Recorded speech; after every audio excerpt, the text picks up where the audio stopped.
या निर्णयाचा सरकारनं कोणता निर्णय घेतलेला आहे आणि प्रीपेड मीटर किती दिवसात बसविण्यात येणार आहे? माननीय मुख्यमंत्री. अध्यक्ष महोदय, प्रीपेड मीटर बसवण्यावर बंदी टाकण्यात आलेली आहे. आपण प्रीपेड मीटर बसवत नाही आहोत. या ठिकाणी खरं म्हणजे आपण असा निर्णय केला की जे इलेक्ट्रॉनिक मीटर आहे हे सगळेच्या सगळे सिस्टीम मीटर हे बसवण्यात येतील. त्याप्रमाणे आपण सिस्टीम मीटर बसवणं सुरू केलं आहे. सगळ्या फिडरवर हे मीटर बसवण्यात आलेले आहेत.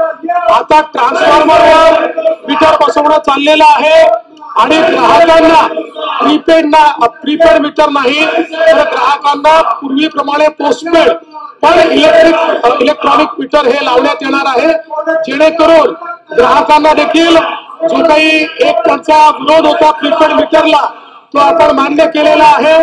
आणि त्याचसोबत आपण हाही आता जी काही आपण मल्टी इयर क्रेडिट पिटिशन दाखल केलेली आहे त्या पिटिशन मध्ये आपण असा निर्णय केलेला आहे की या ग्राहकांना जे या ठिकाणी इलेक्ट्रॉनिक मीटर लावतील यांना दिवसा ते जे वीज वापरतील त्या वीज वापरामध्ये 10% त्यांच्या वीज शुल्कामध्ये आपण सूट देणार आहोत आणि या संदर्भातले निर्णय घेण्यात आलेले आहेत.